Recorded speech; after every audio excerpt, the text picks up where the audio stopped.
शिवाय शिव शिव शिव शिव सदा शिवाय शिव शिव शिव शिव सदा शिवाय शिव शिव शिव शिव सदा शिवाय महादेवाय सदा शिवाय महादेवाय सदा शिवाय महादेवाय सदा शिवाय महादेवाय सदा शिवाय नमः पार्वती पतये हर हर नमः पार्वती पतये हर हर नमः पार्वती पतये हर हर नमः पार्वती पतये हर हर हर हर शंकर शिवाय हर हर शंकर महादेवाय हर हर शंकर महादेवाय हर हर शंकर महादेवाय हर हर हर हर महादेवाय हर हर हर हर महादेवाय हर हर हर हर महादेवाय हर हर हर हर महादेवाय शिव शिव शिव शिव सदा शिवाय शिव शिव शिव शिव सदा शिवाय शिव शिव शिव शिव सदा शिवाय शिव शिव शिव शिव सदा शिवाय महादेवाय सदा शिवाय महादेवाय सदा शिवाय महादेवाय सदा शिवाय महादेवाय सदा शिवाय नमः पार्वती पतये हर हर नमः पार्वती पतये हर हर नमः पार्वती पतये हर हर नमः पार्वती पतये हर हर नमः पार्वती पतये हर हर नमः पार्वती पतये हर हर नमः पार्वती पतये हर हर नमः पार्वती पतये हर हर हर हर शंकर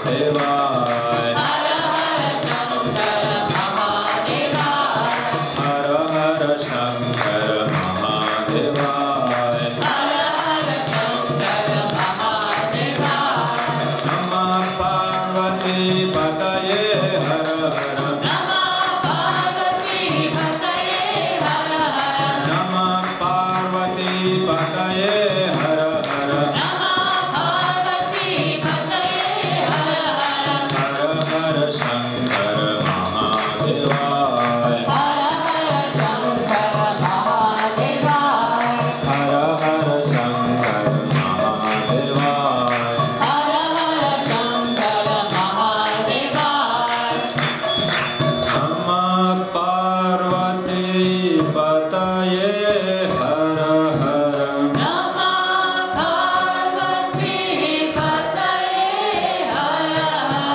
हर हर हर शंकर महादेवाय हर हर शंकर महादेवाय हम सब मुंगेर वासियों का परम सौभाग्य है कि हमारे बीच एक बहुत ही विद्वान, तपस्वी, साधक, महात्मा हमारे बीच उपस्थित हैं और उनका अपने बीच स्वागत करते हुए हमें बहुत हर्ष और उल्लास का अनुभव हो रहा है।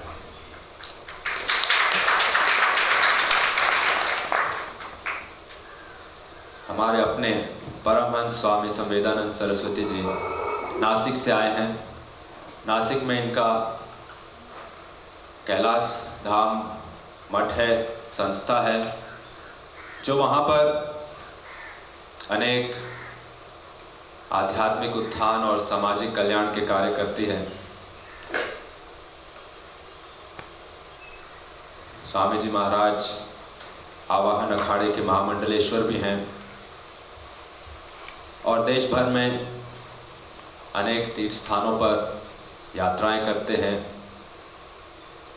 सत्संग प्रवचन देते हैं और समाज को एक नई दिशा, एक नई प्रेरणा देते रहते हैं। तो ये हम लोगों के लिए सचमुच एक बहुत ही दुर्लभ अवसर, एक सुअवसर प्रस्तुत हुआ है कि स्वामी जी महाराज यहाँ संन्यास पीठ में 1 महीने के लिए तपस्या के लिए आए हैं और प्रत्येक शनिवार और रविवार उन्होंने हम लोगों को सत्संग देने की स्वीकृति दी है। तो इस बहाने हम लोग उनसे ज्ञान की बातें, प्रेरणा की बातें, अपने जीवन को उन्नत और आध्यात्मिक बनाने की शिक्षा और प्रेरणा प्राप्त करेंगे। तो एक बार फिर से हम परमहंस स्वामी संवेदानंद सरस्वती जी का अपने भी स्वागत करते हैं। Today we welcome amongst us Paramhans Swami Samvedanand Saraswati ji.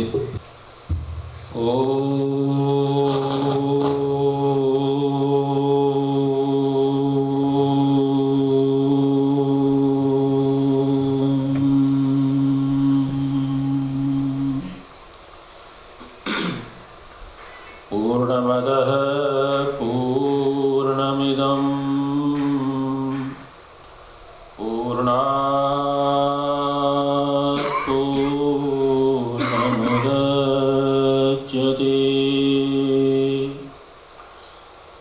पूर्णस्य पूर्णमादाय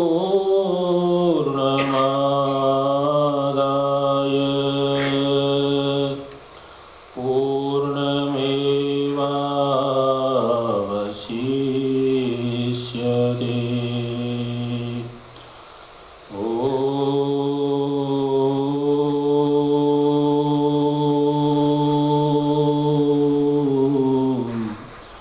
शांति शांति शांति। सर्वे भवन्तु सुखिनः, सर्वे सन्तु निरामयाः,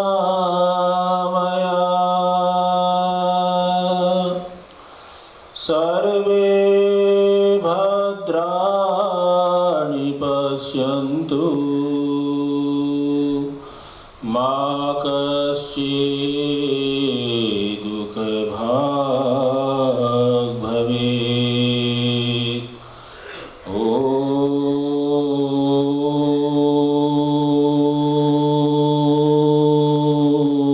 ॐ शान्ति शान्ति शान्ति। गुरुर्ब्रह्मा गुरुर्विष्णु गुरुर्देवो महेश्वर, गुरुः साक्षात् परब्रह्म, तस्मै श्री गुरवे नमः। सर्वमङ्गलमाङ्गल्ये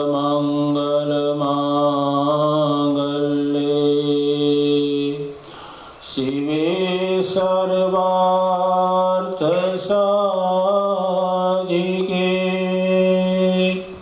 शरण्ये त्र्यम्बके गौरी नारायणी नमोस्तुते।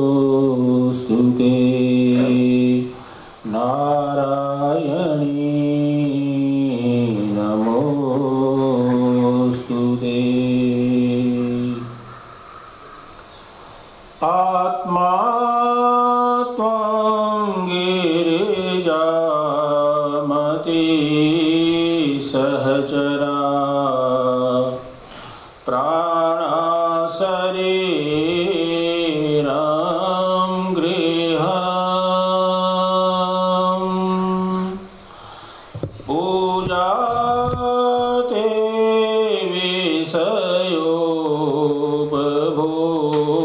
विषयोपभोगरचना निद्रा समाधि स्थिते संचार पदयो प्रदक्षिण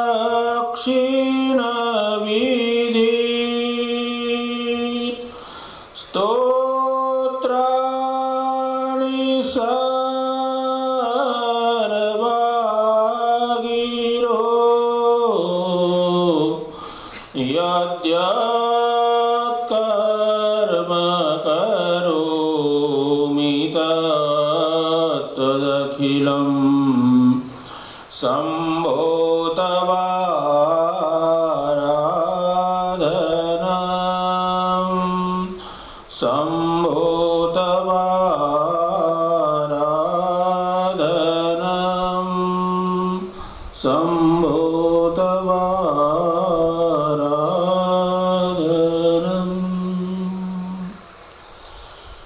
शिव शिव शङ्कर हर हर महादेव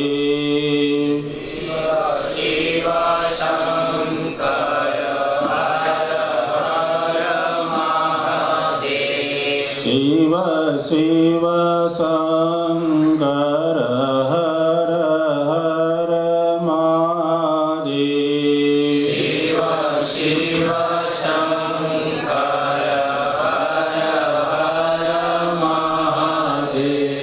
हरि हरि नारायण गोविन्द वासुदेव हरि हरि नारायण गोविन्द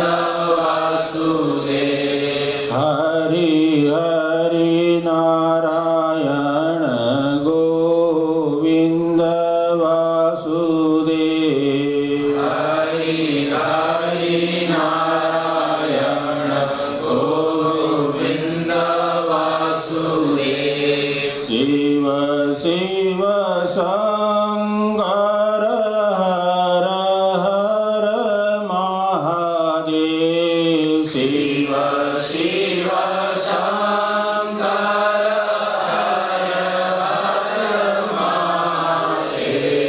शिव शिव शङ्कर हर हर महादेव शिव शिव शङ्कर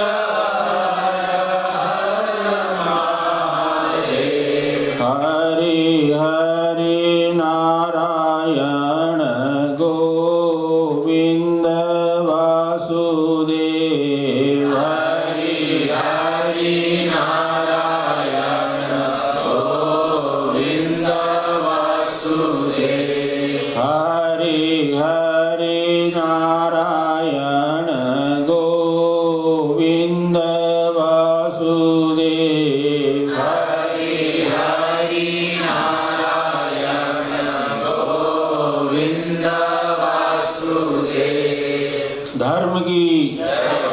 धर्म की अधर्म का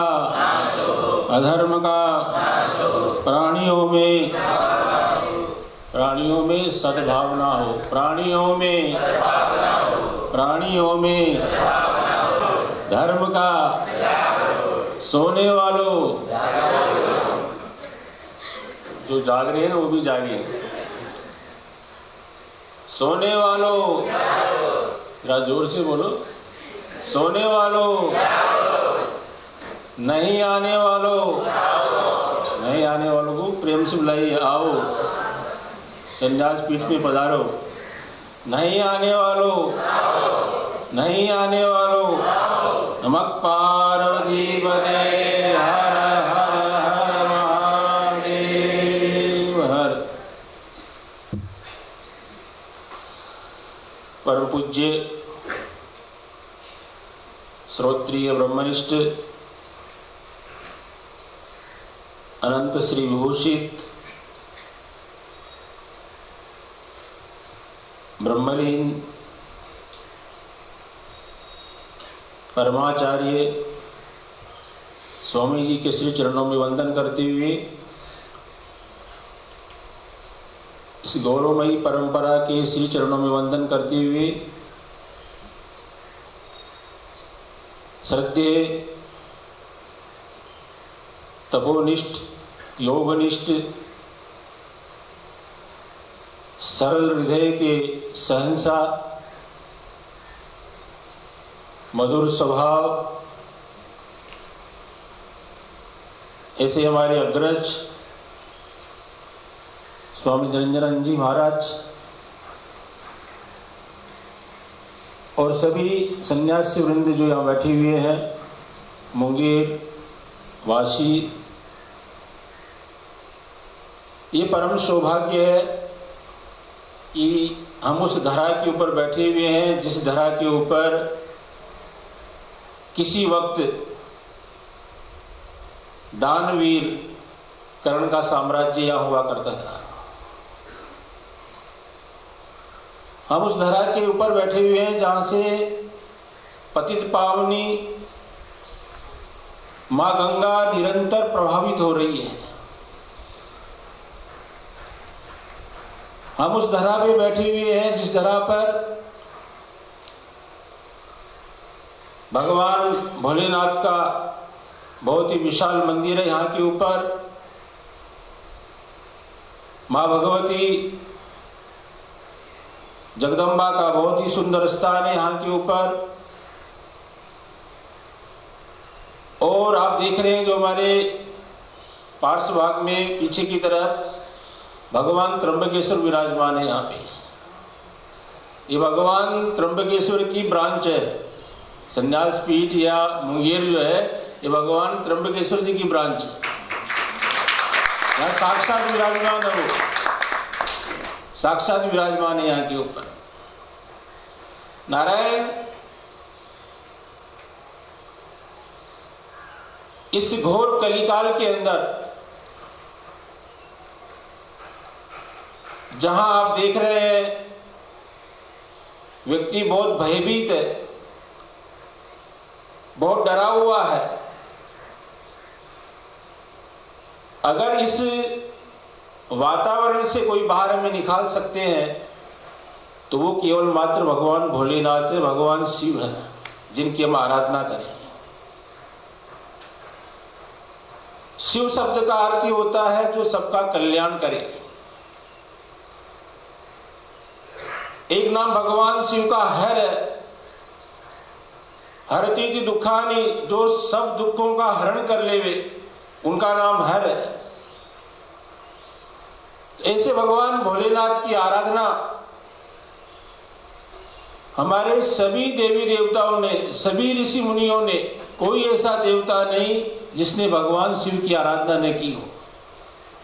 और नारायण भगवान शिव का जो परिवार है वैसा परिवार दुनिया में कहीं नहीं है। भगवान शिव का जो परिवार है वैसा परिवार दुनिया में कहीं है ही नहीं और न हो सकता है। आज हमें भगवान शिव से शिक्षा लेनी चाहिए, उनके परिवार से हमें शिक्षा लेनी चाहिए। अगर हम भगवान शिव के परिवार से शिक्षा लेवे तो मैं ये समझता हूं कि कभी परिवार नहीं टूट सकता, कभी देश नहीं टूट सकता, कभी राज्य नहीं टूट सकता। जिस परिवार का मुखिया अगर सबल है, सुदृढ़ है, वो परिवार कभी टूटता नहीं है। कितना ही मनमुटाव क्यों ना हो, कितना ही आपसी झगड़ा क्यों ना हो, कितना ही राग द्वेष क्यों ना हो, तभी वो परिवार टूटता नहीं है अगर घर का मुखिया सुदृढ़ है, पावरफुल है, प्रबल है। कैसे? भगवान शिव के परिवार को देखिए आप, कितना निराला परिवार है। भगवान शिव का वाहन क्या है? नंदी, बैल। माँ पार्वती का वाहन क्या है? दोनों में दोस्ती हो सकती है क्या? मौका मिलते ही ब्रेकफास्ट कर लेगा सब। लंच का समय हुआ तो लंच कर लेगा, डिनर का समय हुआ तो डिनर कर लेगा, पर दोनों एक साथ रहते हैं। क्यों रहते हैं? क्योंकि घर का मुखिया बहुत सुदृढ़ है, बहुत पावरफुल है। तो बैल और नंदी दोनों एक साथ में रहते हैं, नंदी और शेर दोनों एक साथ में रहते हैं। और दूसरा देखिए आप, भगवान गणेश जी का वाहन क्या है? भगवान के गले में क्या रहता है? दोनों में दोस्ती हो सकती है? बिल्कुल नहीं हो सकती है। मौका देखते एकदम बिल्कुल जैसे लोग रसगुल्ला गटक जाते हैं वैसे गटक जाता है, पर दोनों एक साथ में रहते हैं।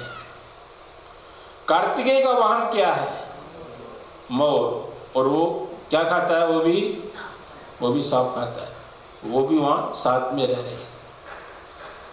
यानी एक परिवार के अंदर तो सजातीय व्यक्ति होते हैं, एक खून के व्यक्ति होते हैं, एक खून का रिश्ता होता है, और उस परिवार में तो सजातीय नहीं विजातीय भी है। दूसरी जाति के मतलब पशु जाति के भी वहां रह रहे हैं। यानी सजातीय और विजातीय, और वो भी एक दूसरे के कट्टर दुश्मन, जो मौका मिलते ही दबोच लेवे। वैसा परिवार तो आपका नहीं हो सकता ना, वैसा परिवार किसी का हो ही नहीं सकता। जब वह परिवार एक साथ में रह सकता है तो हम क्यों नहीं रह सकते हैं? हमारे अंदर क्यों इतना राग द्वेष, क्यों इतना एक दूसरे के प्रति जलन? नारायण व्यक्ति अपने सुखों से इतना सुखी, अपने दुखों से इतना दुखी नहीं है जितना दूसरों के सुखों से दुखी हो रखा है, कि उसके पास इतना सुख है, मेरे पास कुछ भी नहीं है। उसके पास तो बहुत ज्यादा है, मेरे पास कुछ भी नहीं है। अरे भाई, उसके पास बहुत ज्यादा है तो उसने कुछ किया होगा ना, तब उसके पास है। पर आजकल समय ऐसा है कि बटन दबाइए और सीधा नोट छपना शुरू हो जाए। कोई परिश्रम करना नहीं चाहता है, कोई भक्ति करना नहीं चाहता है। भगवान कैसे प्रसन्न होंगे? भगवान प्रसन्न होंगे भक्ति के द्वारा। भक्ति का मतलब क्या होता है? भजनम भक्ति, भगवान की स्तुति। स्तुति का मतलब होता है गायन, हम उनको रिझाएं, उनको हम प्रसन्न करें।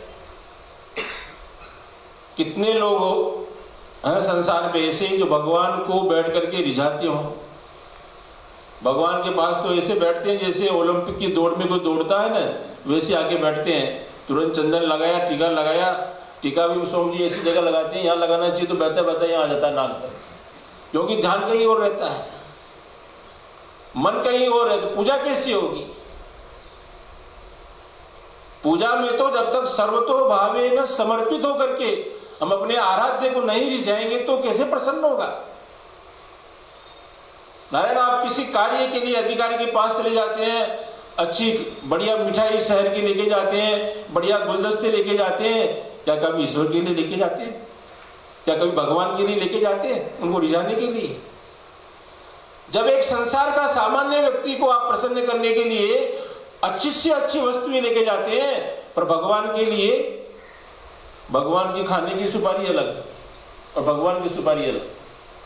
लोग जो खाते हैं वो सुपारी अलग है, भगवान को चढ़ाने वाली सुपारी अलग।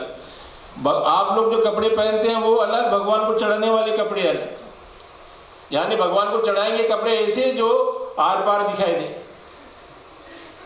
ऐसी वस्तुएं लेके जाएंगे जो बाजार में सबसे बाद में बची हो, वो ले जाकर के आप भगवान को चढ़ाएंगे। तो भगवान को इतना बेवकूफ तो नहीं है?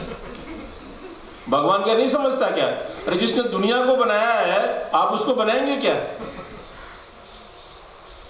क्या देते हैं हम भगवान को, क्या चढ़ाते हैं? और भगवान ये कोई कहते नहीं कि तुम मेरे को लाकर के चढ़ाओ। जिस दिन ये बोलने लग जाएंगे तो लोग चढ़ाना बंद कर देंगे। पर भाव मन में देखिए, बहुत लोग ये प्रश्न करते हैं कि भगवान की हम भक्ति तो करते हैं पर भगवान के दर्शन नहीं होते हैं। पर भगवान के दर्शन के लिए समय सीमा बांधना ठीक नहीं है। भगवान के दर्शन के लिए मन में तीव्रता होनी चाहिए, और जब तक तीव्रता नहीं होती है तब तक भगवान के दर्शन नहीं होते हैं। रामकृष्ण परमहंस ने, कोई व्यक्ति उनके पास गया, बोले मुझे भगवान का दर्शन करना। बोले आओ, गंगा जी में ले गए और उसकी गर्दन पकड़ कर डुबो दिया उसको गंगा जी के अंदर। वो तड़पड़ाने लगा, बचाओ बचाओ, मुझे बाहर निकालो, मैं मर जाऊंगा। कुछ देर बाद बाहर निकाला। बोले जब इतनी तड़प होगी ना तब वो मिलेगा, वो ऐसे नहीं मिलेगा। महाराष्ट्र में एक बहुत बड़े संत हुए हैं टुकड़ोजी महाराज, वो कहते हैं कि कोई भगवान मार्केट का कोई सब्जी वगैरह नहीं है कि मार्केट में गए और झोली में डाल करके ले आए। देव नहीं बाजार चा भाजीपाला, यानी कोई देव मार्केट का, बाजार का कोई वस्तु नहीं है कि जाकर के झोली में डाल करके ले आए। मन में तीव्रता होनी चाहिए, और बिना तीव्रता के वो प्राप्त नहीं होता है। आप जैसे लक्ष्य निर्धारण कर लेते हैं कि नहीं मुझे 10वीं पास होना है कि 8वीं पास होना है, कि मुझे ये फैक्ट्री चलाना है, कि मुझे ये मकान बनाना है, तो आप मन में लक्ष्य धारण करते हैं क्योंकि उसकी तीव्रता आप में रहती है कि मुझे 1 वर्ष में पूरा करना, तो उसको आप 1 वर्ष में पूरा कर लेते हैं। आप उसका टारगेट बनाते हैं कि हमें इतने दिनों में ये कार्य पूरा करना है, तो आप उसको पूरा कर लेते हैं क्योंकि वहां तीव्रता है। वहां पे ये नहीं कि समय सीमा कि नहीं पता नहीं कब होगा क्या होगा, फिर वहां पे उपेक्षा जहां होने लगती है, फिर दूसरा मार्ग व्यक्ति खोजने लगता है। इसलिए मन में तीव्रता होनी चाहिए, तब जा करके भगवान हमें प्राप्त होते हैं। भगवान की भक्ति हम तब कर सकते हैं। जितने भी हमारे बड़े बड़े संत हुए हैं, ऋषि मुनि हुए हैं, आप देखिए कितना उन्होंने साधना किया, कितना भक्ति किया है। एक बार देवर्षि नारद भ्रमण करते हुए किसी राज्य से गुजर रहे थे, किसी शहर से, तो वहां 2 महात्मा तपस्या कर रहे हैं। एक महात्मा के पास गए, बोला मैं देवर्षि नारद हूं, तुम्हें कुछ भगवान से पता करवाना हो तो बताओ, मैं पता करके बता दूंगा। तो देवर्षि नारद से कहा कि आप ऐसा करिए कि मैं इतने दिनों से तपस्या कर रहा हूं, भगवान मुझे कब दर्शन देंगे ये पता करके आप मुझे बताइएगा, ऐसा भगवान से आप पूछ के आना। बोले ठीक है। दूसरे महात्मा के पास भी गए, उन्होंने भी कहा कि मैं देवर्षि नारद हूँ, भगवान से कुछ जानकारी प्राप्त करनी हो तो बताओ मेरे को, मैं उनसे पूछ करके बताऊंगा आपको। उन्होंने कहा कि मेरी तपस्या कब पूर्ण होगी और कब मुझे दर्शन होंगे भगवान के, ये आप पूछ करके आइएगा। अब कुछ दिनों के बाद भगवान देवर्षि नारद गए वैकुंठ में, भगवान से चर्चा वर्चा करने के बाद में ये संसार की बात उनको याद आई महात्माओं की। उन्होंने पूछा तो भगवान ने कहा कि जो पहला महात्मा है उसको तो बोलना कि 7 जन्म में दर्शन होंगे। कितने जन्म में? 7 जन्म के बाद दर्शन होंगे। और दूसरे को कहना कि जितना पेड़ में पत्ते लगे हैं ना, वो पत्ते सब गिर जाएंगे, उसके बाद में दर्शन होंगे भगवान के। अब नारायण ये देवर्षि नारद जब वापस आए लौट करके, पहले वाले महात्मा के पास गए। पहले वाले महात्मा से कहा कि भाई भगवान ने कहा है 7 जन्म और आपको तपस्या करनी होगी, उसके बाद भगवान के दर्शन होंगे। उसको आया गुस्सा, बोले ये क्या तरीका होता है, इतने दिनों से मैं तपस्या कर रहा हूँ और अभी भी बोल रहे हैं 7 जन्म। किसने देखा 7 जन्म? बिस्तरा उस्तरा बांधा अपना, भगवान को बांधा और लेकर के निकल गया। बहुत कुछ सुना दिया देवर्षि नारद को।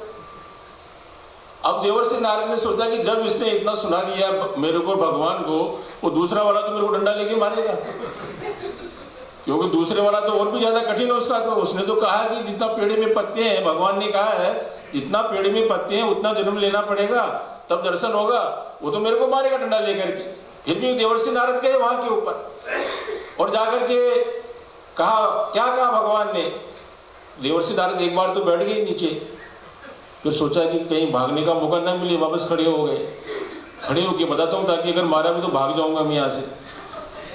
तो खड़े हो जाते हैं, खड़े होके बताते हैं देवर्षि नारद कि भगवान ने कहा है कि जितने इस पेड़ में पत्ते लगे हैं उतना जन्म लेना पड़ेगा, उसके बाद में दर्शन होगा।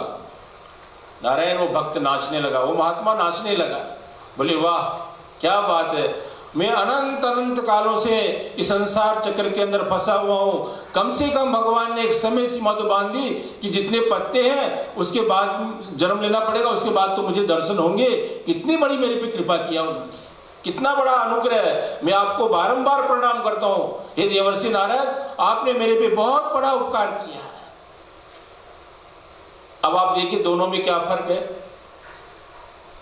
दोनों महात्माओं में क्या फर्क है।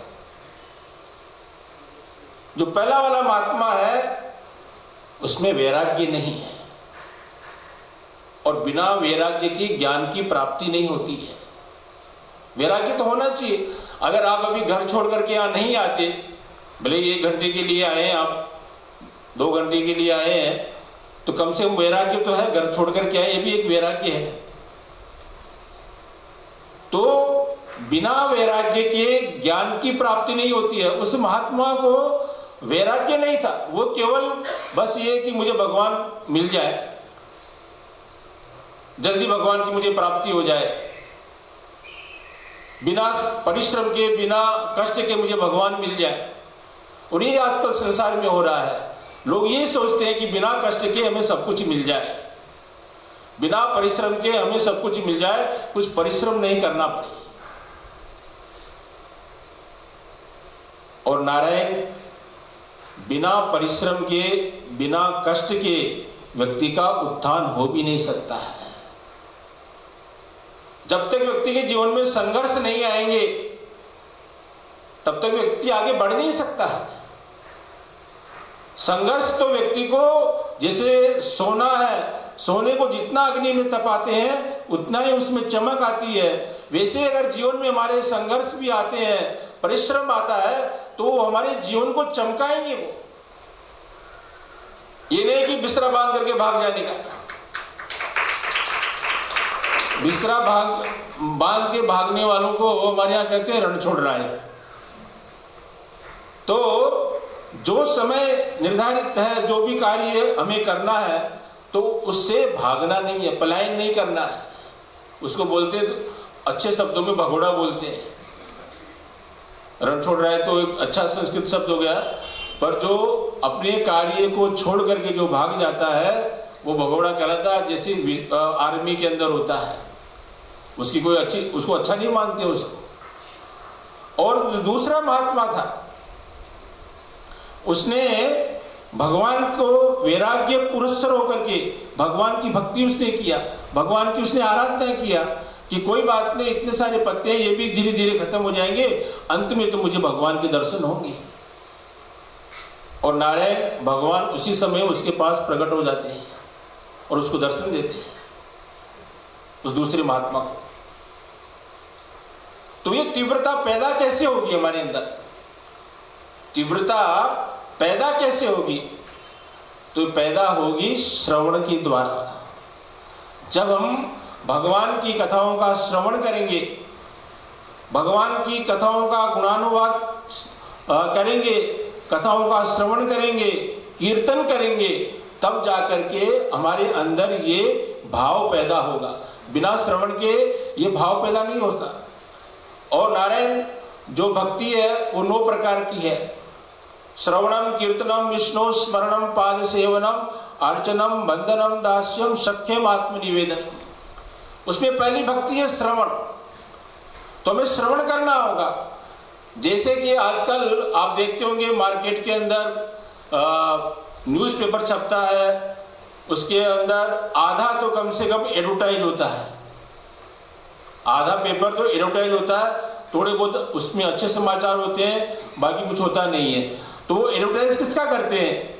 सामान का, कि ये सामान इतना अच्छा है, इसको लेने से ये होगा, उसको इसका ये फायदा है, उसका गुणानुवाद करते हैं, टीवी के अंदर करते हैं। तो व्यक्ति जब बार बार देखता है उसको, एडवर्टाइज को, या उसकी तरफ बार बार नजर जाती है, तो व्यक्ति उसकी ओर प्रवृत्त होता है और उसको खरीदने के लिए बाजार में जाता है। वैसे ही हमारे अंदर इन कानों के द्वारा हम भगवान की कथाओं का श्रवण करेंगे, भगवान के नामों का गुणानुवाद करेंगे इस जीवा के द्वारा, तो हमारा मन उस तरफ लालायित होगा। बिना श्रवण किए तो हम लालय हमारे अंदर पैदा नहीं होगी, भावना पैदा नहीं होगी, तीव्रता पैदा नहीं होगी, जानने की इच्छा नहीं होगी। जब उनके बारे में सुनेंगे तब फिर मन में इच्छा होती कि वो कैसे हैं, उनका स्वभाव कैसा है। जैसे भगवान वेदव्यास जी ने जब श्रीमद् भागवत लिखी और श्रीमद् भागवत लिखने के बाद में उनके मन में ये कष्ट, बहुत कष्ट हो रहा था कि मैं किसको ये भागवत की शिक्षा दूं जो इसका प्रचार प्रसार कर सके। ये मन में बड़ा उनके ग्लानि और बड़ा हर्ष हो रहा, दुख हो रहा था। और उनको बार बार सुखदेव दिखाई दे रहे थे। और नारायण सुखदेव जी बचपन में ही घर से निकल गए थे, पैदा होते ही बाहर निकल गए थे। वही सुखदेव जब जंगलों में विचरण करते हुए जब वहां की ओर आते हैं, व्यास आश्रम की ओर, तो व्यास जी अपने शिष्यों को 2 श्लोक सिखाते थे। और वो 2 श्लोक सिखा करके उनको बोलते थे कि तुम जाओ जंगल में, जब गौ चारण करो तो उन श्लोकों को बोला करो। तो एक तो भगवान के स्वरूप का वर्णन है और एक में भगवान के स्वभाव का वर्णन है। तो वो श्लोक बोलते थे, बरहा पीड़म नटवर बपू करणयो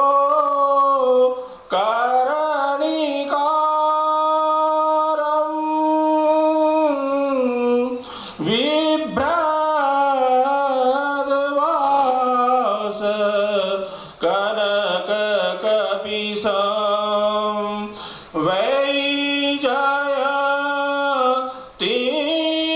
च मालां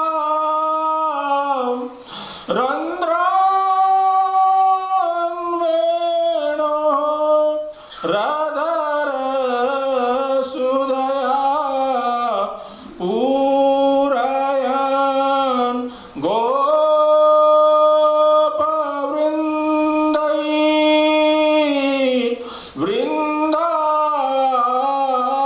वृन्दारण्यं स्वपदरमणं प्राविशत् गीतकीर्ति।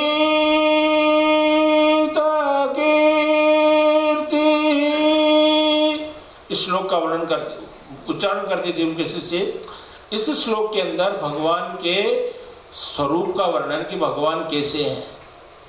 बरहा पीड़म, उन्होंने जो मुकुट पहन रखा है वो मोर पिछ जो होती है उसका उन्होंने मुकुट पहन रखा है। गले में जो है वैजयंती की माला है, हाथों में बहुत सुंदर बांसुरी है। इसमें भगवान के स्वरूप का वर्णन है। तो सुखदेव जी महाराज ने जब ये सुना श्लोक बहुत प्रभावित हुए, बहुत अच्छा लगा उनको। और फिर वो देखने लगे अपनी ओर कि मैं तो इतना सुंदर नहीं हूं, क्या वो मुझे स्वीकार करेंगे भगवान।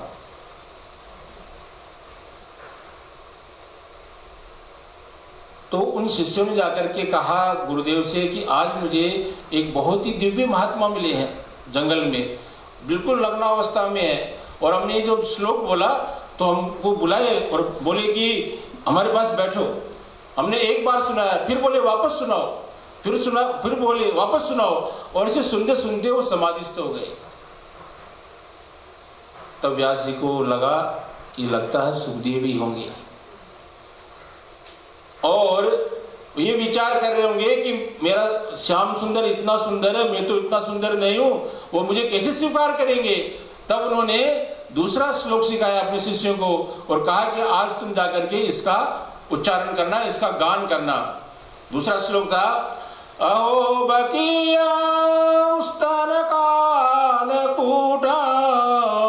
जिघांसयापाययदप्यसाध्वी लेभे गतिं धात्रुचितां तदोन्यं कं वा दयालुं शरणं व्रजेम।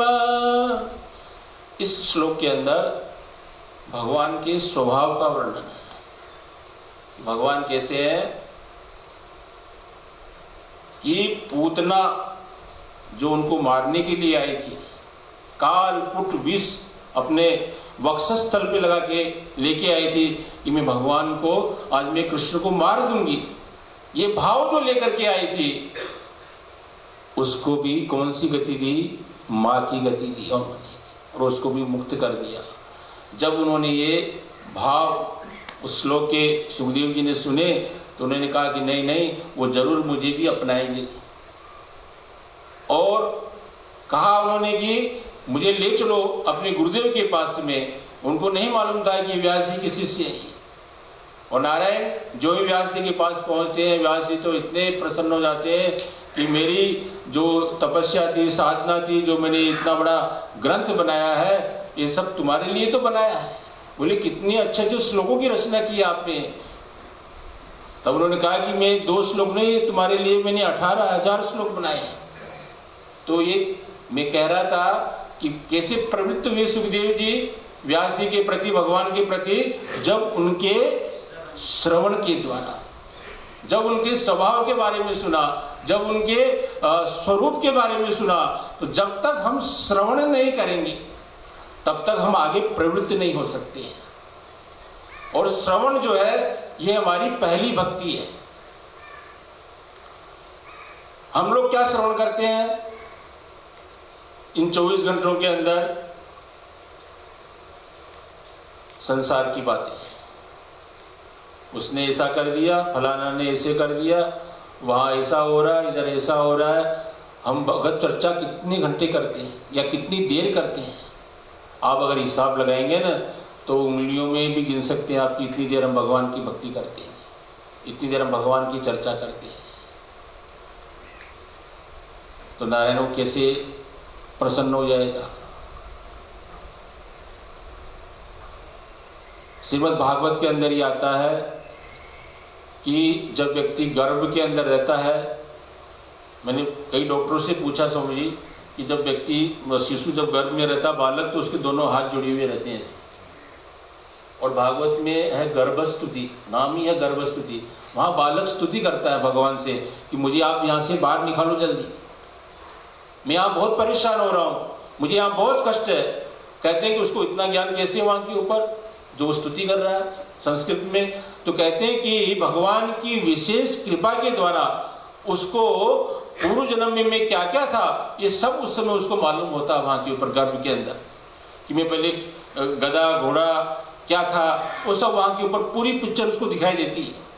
वो देखने के बाद में वो वहाँ पे स्तुति करता है, भगवान से प्रार्थना करता है कि भगवान आप मुझे जल्दी यहाँ से बाहर निकाले, मैं बहुत परेशान हूँ, मुझे बहुत कष्ट हो रहा है यहाँ के ऊपर।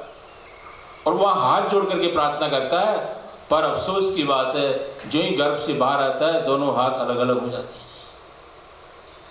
और माया जो है अपना आवरण डाल देती है उसके ऊपर। भगवान की जो माया है उसके ऊपर आवरण डाल देती है, और जो उसने गर्भ के अंदर जितने भी स्टेटमेंट दिए थे, जितने भी वादे किए थे, सब एक एक करके भूल जाता है, उसको याद भी नहीं रहता। फिर कोई संत महात्मा अगर याद दिलाने की कोशिश भी करता है तो बोलते हैं कि अभी तो खेलने कूदने की अवस्था है बच्चों की, अभी कोई पूजा पाठ करने की आवश्यकता है क्या? क्या अवस्था है ये? फिर थोड़ा बड़ा हो जाएगा तब भी कोई महात्मा आके बताएगा कि अरे भाई अब तो भगवान का स्मरण करो। बोले ये कोई अवस्था है क्या? ये तो अभी गृहस्थ आश्रम की अवस्था, गृहस्थ आश्रम का सुख भोग देखेंगे उसके बाद करेंगे। फिर आते हैं फिर बताते हैं। शंकराचार्य जी ने बहुत अच्छा वर्णन करते हुए लिखा है कि हमारा जीवन कैसे व्यतीत हो जाता है और हमें मालूम भी नहीं होता है। बाल्यस्तावत क्रीडासक्तः तरुणस्तावत तरुणीरक्तः वृद्धस्तावत चिन्तामग्नः परे ब्रह्मणि कोऽपि न लग्नः भज गोविन्दं भज गोविन्दं गोविन्दं भज मूढ़मते भज गोविन्दं भज गोपालम। हमारी बाल्य अवस्था खेलने कूदने में व्यतीत रहती है, और बाल्यावस्था में नारायण जो संस्कार एक बार जो दे दिया जाता है वो संस्कार अंतिम समय तक रहता है। इसलिए बाल्यावस्था के अंदर ही बच्चे के अंदर इतने संस्कार देने चाहिए कि वो अंतिम समय तक उसको सब याद रहे। पर बाल्यावस्था में कोई अगर माला देकर के बोले तुम बैठ के भगवान का जप करो, तो उसके माता पिता आएंगे माला ले लेंगे, बोले नहीं तो खेलने की अवस्था, खेलने दो, भजन तो बाद में होता है। कब होता है? बोले बुढ़ापे में होता है। बुढ़ापे में भजन कैसे होता है मालूम है? जब दांत नहीं रहते मुंह के अंदर तो राम राम बोलेंगे तो मुझसे क्या निकलता है? लाम लाम लाम लाम लाम लाम लाम लाम। राम राम भी नहीं बोल पाते हैं, वहां भी लाम लाम होता है। मतलब और सुनने की बात होगी तो हमने बहुत लोगों को देखा है कि पहले जो है वो एक पात्र होता था जिसमें मिट्टी का तेल डालने के लिए एक कुप्पी लगा दी थी, कुप्पी, और उसमें नल होता था, नल और पाइप होता था, छोटा सा पाइप, तो वो स्पीकर के पास में वो कुप्पी लगा करके और कान में वो नलकी लगाता था ताकि मुझे कुछ सुनाई दे। यानी वृद्धावस्था में हमारी कोई भी इंद्रियां काम नहीं करती है। और आप उस समय सोचें कि हम भगवान का भजन कर लेंगे, असंभव है, बिल्कुल संभव नहीं है उस समय। क्योंकि जो हमने बाल्यावस्था में, जो हमने यौवनावस्था में, तरुणावस्था में जो हमने नहीं किया वो आप वृद्धावस्था में कर सकते हैं? ये संभव ही नहीं है। परे ब्रह्मणी को भी न लग्न, उस समय ब्रह्म के अंदर हमारा लग्न हो जाए, हमारा संबंध जुड़ जाए, ये बहुत मुश्किल है, बहुत कठिन है।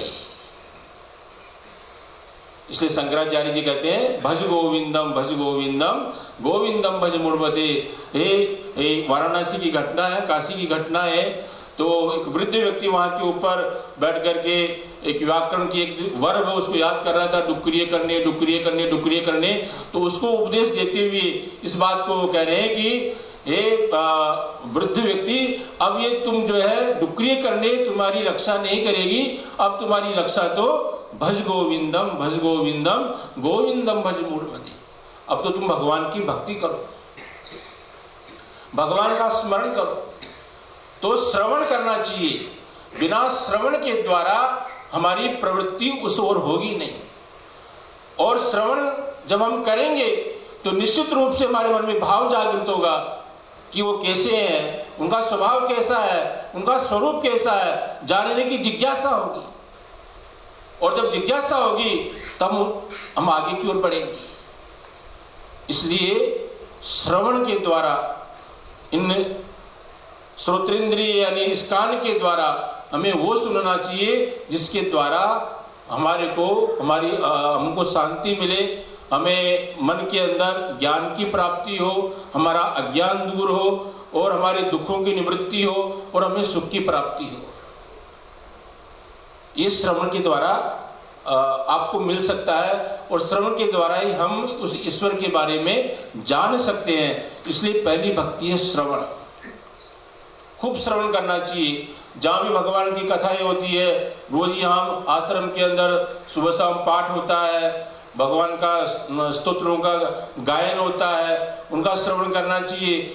नहीं तो यहाँ से आश्रम की सीढ़ी ले जा करके हमें घर में सुनना चाहिए। उनके स्वामी जी के प्रवचन है, स्वामी जी के स्तोत्र पाठ है, कीर्तन है, उनको हम श्रवण करेंगे तो उसका हृदय के ऊपर बहुत जल्दी प्रभाव होता है। और जैसा हृदय के ऊपर प्रभाव पड़ेगा वैसा ही हमारा जीवन होगा। तो नारायण भगवान शिव, भगवान भोलेनाथ,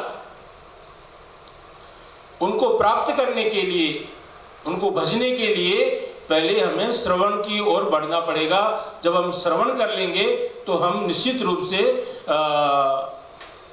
उस पहली पायरी को पार करके आगे की ओर हम बढ़ सकते हैं। देखो संत महात्मा जहाँ भी जाते हैं एक ही शिक्षा देते हैं कि भगवान का नाम लो, भगवान का नाम लो, भगवान का स्मरण करो, अपने जीवन का उद्धार करो, अपने जीवन का कल्याण करो। क्या जरूरत है? महात्मा अपना भी तो अकेला बैठ के कहीं भी उपासना कर सकता है, अपने जीवन का कल्याण कर सकता है। स्वामी जी ने देखिए इतना बड़ा आश्रम बनाया, किसके लिए बनाया? क्या अपने लिए बनाया उन्होंने? क्या खुद के लिए बनाया? नहीं, समाज के लिए बनाया। कि समाज के जो लोग दुखी हैं, जो विस्थापित हैं, जो भटक रहे हैं इधर उधर, वो आकर के कम से कम यहाँ कुछ ज्ञान की बातें सीखें, अपना अज्ञान दूर करें, अब योग सीखें जिसके द्वारा हमारा शरीर स्वस्थ रहे।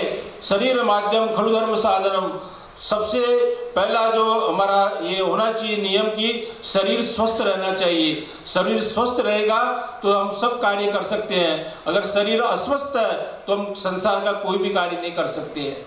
तो पहला धर्म तो यही है, शरीर माध्यम खलु धर्म साधनम, हमारा शरीर स्वस्थ और प्रसन्न हो। तो वो कैसे स्वस्थ रहेगा? बोलने से तो नहीं रहेगा कि हम बोलते रहेंगे कि हमारा शरीर स्वस्थ रहे, हमारा शरीर स्वस्थ रहे, तो स्वस्थ होने वाला नहीं है। वो तो आना पड़ेगा यहाँ के ऊपर, स्वामी जी से आशीर्वाद लेना पड़ेगा, यहाँ रह करके सेवा करना पड़ेगा, योगाभ्यास करना पड़ेगा, तब जाकर के शरीर स्वस्थ रहेगा। पहला सुख निरोगी काया, संसार का पहला अगर कोई सुख है तो वो है निरोगी काया, यानी हम निरोग रहें, हम स्वस्थ रहें, प्रसन्न रहें। क्योंकि इस भगवान की सबसे बड़ी कोई कृति अगर है तो वह है मानव शरीर। अमूल्य कृति भगवान ने कोई बनाया है तो सबसे अमूल्य कृति मानव शरीर है। और नारायण इस मानव शरीर को अगर हमने व्यर्थ में ही गवा दिया तो फिर आपके हाथ में कुछ आने वाला नहीं है। बड़े भाग मानुष तन पाया, बड़े भाग्य से ये मनुष्य शरीर मिलता है। आप कहेंगे कि हम तो 100 करोड़ के आगे पहुंच गए, कहां असंभव है। पर केवल मनुष्य शरीर पैदा होने मात्र से ही मनुष्य कहलाने का अधिकारी नहीं है। जब तक उसमें मनुष्यत्व नहीं आएगा, मनुष्यत्व का मतलब जब तक उसमें मानवता नहीं आएगी, दया, धर्म, सद्भाव, एकात्मता का भाव जब तक उसके अंदर नहीं आएगा, तब तक वो मनुष्य कहलाने के लायक नहीं है। ज्ञाने न हीना पशुभिः समाना, धर्मे न हीना पशुभिः समाना। अगर ज्ञान नहीं है तो पशु के समान है, धर्म नहीं है तो पशु के समान है। तो ये बड़े भाग्य से मिलता है मनुष्य शरीर। एक आप समझिए, बहुत बड़ी कृपा है भगवान की कि हमें मनुष्य शरीर बना करके भेजा इसके अंदर, संसार के अंदर। और नारायण इसका हमने सदुपयोग नहीं किया और ऐसे ही एक खत्म कर दिया, इसको समाप्त कर दिया, तो अंत में दुख के अलावा और कुछ भी आपको मिलने वाला नहीं है। इसलिए इस मानव शरीर के द्वारा जितना हो सके हमें खूब भगवान की भक्ति करें, खूब लोगों की सेवा करें, समाज में अच्छा कार्य करें। नारायण मेरा ऐसा मानना है कि एक व्यक्ति समाज को पूरा सुधार सकता भी नहीं है। मेरा तो ऐसा कहना है कि भगवान कृष्ण भी जो है समाज को नहीं सुधार पाए थे, वहां भी दुर्योधन था। भगवान राम के समय भी रावण, कुंभकर्ण, मेघनाथ कितने राक्षस थे, फिर भी उन्होंने कुछ प्रयास करके और दुष्ट संस्कृति की समाप्त करके और सत संस्कृति की स्थापना किया। वैसे हम पूरा तो नहीं सुधार सकते हैं, पर कम से कम थोड़ा बहुत तो सुधार सकते हैं, कुछ तो सुधार सकते हैं। ये मन में सोच लेने हमारे से तो कोई होगा ही नहीं, हम कुछ सुधार ही नहीं सकते हैं, तो फिर बैठ जाइए चुपचाप, कुछ नहीं होने वाला है। तो कम से कम मन में तीव्रता होनी चाहिए कि नहीं, हम समाज को सुधार सकते हैं, समाज को हम कुछ दे सकते हैं। और नारायण सन्यासी से समाज को बहुत ही अपेक्षा रहती है कि हमें कुछ मिलेगा यहाँ से। आजकल आप किसी के पास चले जाइए, कहीं कुछ नहीं मिलने वाला है, और कहीं मिलेगा तो किसी महात्मा के पास ही मिलेगा। बाकी सब जगह आपको रोने वाली बात मिलेगी। आप किसी से पूछिए तुम कैसे हो, केवल इतना पूछिए तुम कैसे हो, वो अपनी एलबी बजाना शुरू कर देगा और आप सुनते रहिए 1 घंटा 2 घंटा उसकी एलबी। पर आप किसी संत के पास में आएंगे, किसी महात्मा के पास में आएंगे, उसके पास कुछ देर आप बैठेंगे तो निश्चित रूप से आपको शांति मिलेगी, आपको आनंद की अनुभूति होगी और आप ये मन में विश्वास, दृढ़तम विश्वास आपको होगा कि नहीं, सुख और शांति कहीं है तो महात्माओं के चरणों में, संतों के चरणों में। आग लगी आकाश में, झरझर गिरे अंगार, अगर संत न होते तो जल मरता संसार। ये नारायण संतों की कृपा से। और आप क्या सोचते हैं कि ये जो देश अभी चल रहा है ये किसी नेता के बलबूते पे चल रहा है? नहीं, ये हिमालय में जो बैठी हुई तपस्वी है, योगी है, जो साधना कर रहे हैं, उनके आशीर्वाद से देश चल रहा है। कोई शक्ति है जो इस देश को चला रही है। नहीं, इतनी विषमताओं से भरा हुआ है, फिर भी कहीं एक आस की किरण है कि कोई शक्ति है जो इसको चला रही है। तो नारायण वो शक्ति है ईश्वरीय शक्ति, वो शक्ति है संतों की शक्ति, वो शक्ति है ऋषि मुनियों की शक्ति। इसलिए अगर आज कहीं पे कुछ हमें प्राप्त हो सकता है समाज को सुधारने के लिए या अपने को सुधारने के लिए, तो हमें भगवान केवल संतों के पास में अगर आकर हम बैठे, उनका हम सानिध्य प्राप्त करें, संतों का एक क्षण भी अगर आपको मिल जाता है जीवन के अंदर, तो समझिए आपका कल्याण है। संतों का सानिध्य मिल जाए, संतों का आश्रय मिल जाए, संतों का आशीर्वाद मिल जाए, तो फिर कहना ही क्या। एक महात्मा नदी किनारे बैठे हुए थे और एक दृश्य देख रहे हैं नदी के अंदर स्वामी जी कि एक बगुला जो है उड़ता है और नदी किनारे आता है, अपनी चोंच को पानी में वो पत्थर से रगड़ता है और फिर वो मछली पकड़ने की कोशिश करता है। तो महात्मा जी वहां बैठे थे, उन्होंने एक दोहा बना दिया कि घिस घिसे पुनः लगावत पानी, तेरे मन में क्या बात है वो बात में जानी। घिस घिसे पुनः लगावत पानी, तेरे मन में क्या बात है वो बात में जानी। ये महात्मा जी बोलने लगे। उसी समय उस राज्य का एक राजा वहां नदी किनारे भ्रमण कर रहा है और भ्रमण करते करते उस महात्मा के पास पहुंचता, वहां से गुजरता है। तो महात्मा जी ये गा रहे थे, घिस घिसे पुनः लगावत पानी, तेरे मन में क्या बात है वो बात में जानी। राजा साहब को बड़ा अच्छा लगा, उन्होंने भी उसको याद कर लिया। अब देखिए इधर क्या घटना घटती है राज्य दरबार के अंदर। राजा साहब की जो पत्नी है वहां के प्रधानमंत्री से उसका विशेष प्रेम है और वो उससे शादी करना चाहती है, पर बीच में राजा है। तो उन्होंने चर्चा किया कि भाई राजा को मारना है तो कैसे मारे। तो बोले एक ही व्यक्ति मार सकता है, नाई, जो राजा साहब की हजामत बनाने आता है, उसके अलावा दूसरा वो कोई मार नहीं सकता इनको। तो बोले अच्छा। तो प्रधानमंत्री उस नाई के घर जाता है और कहता है कल तुम जब हजामत बनाने आओगे तो राजा का कल्याण कर देना। कल्याण कर देना मतलब कल्याण कर देना, अगर नहीं करोगे तो हम तुम्हारे पूरे परिवार का कल्याण कर देंगे, सबको मार डालेंगे। तो उसने कहा हमारा राजा इतना अच्छा, हम क्यों मारेंगे उसको। बोले अगर तुम नहीं मारोगे तो हम तुम्हारे पूरे परिवार को मार डालेंगे। अब जब परिवार की बात आई तो बेचारा तैयार हो गया। अब वो डरते हुए जो है राजा साहब बैठे हुए सिंहासन पे और वो नाई सामने बैठा हुआ है, अपना उस्तरा निकाला और वो घिसने लगा। तो राजा साहब बोलने लगे, घिस घिसे पुनः लगावत पानी, तेरे मन में क्या बात है वो बात में जानी।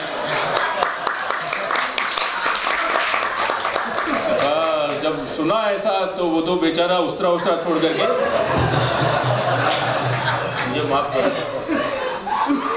मुझे माफ करो, मेरे से बहुत बड़ी गलती हो गई, मेरे को माफ करो, मेरे को बहुत बड़ी गलती हो गई, मेरे से बहुत बड़ा अपराध होने वाला था आज।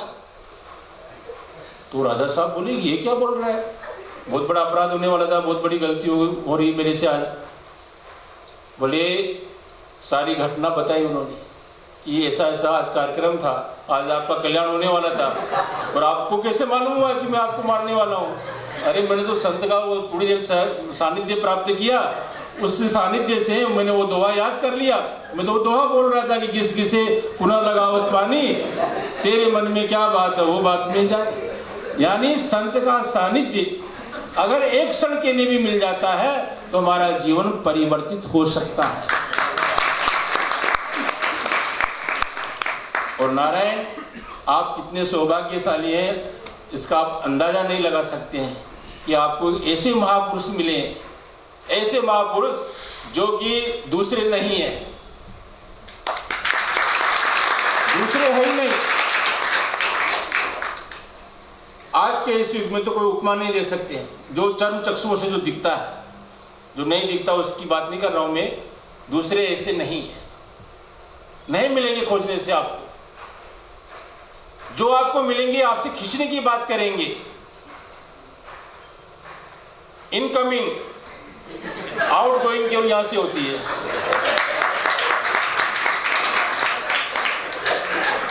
Outgoing no roaming charge. आप कहीं से भी आए, किसी भी देश से आए, किसी भी राज्य से आए और आकर के स्वामी जी का सानिध्य प्राप्त करें, निश्चित रूप से ये पक्की बात मान के चलना कि आपके कई जन्मों के जब पुण्य इकट्ठे होते हैं तब संतों के दर्शन होते हैं, कई जन्मों के। और ऐसे संतों का आश्रय प्राप्त होना तो ये तो बहुत बड़ी बात है।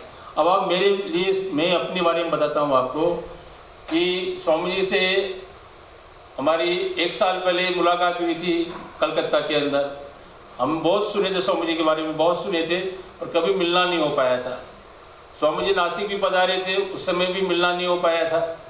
तो मन में एक उत्कंठा थी, जिसको बोलते हैं तीव्रता, वो तीव्रता थी मन के अंदर कि स्वामी जी कब मिलेंगे, स्वामी जी कैसे हैं, कैसे उनका स्वभाव है। मन में बहुत सारी बातें थी। और जब हम स्वामी जी से मिले पहली बार, सच में हमको इतना आनंद हुआ कि मैं आपको बता नहीं सकता। इतना आनंद हुआ। हमने स्वामी जी का जो, स्वामी जी को हम लेने के लिए गए थे स्टेशन के ऊपर, और स्वामी जी जो ही बाहर निकले तो स्वामी जी से मैंने कहा, स्वामी जी सामान? बोले सामान कुछ नहीं, बस एक झोला है। मैं तो देख के हैरान हो गया।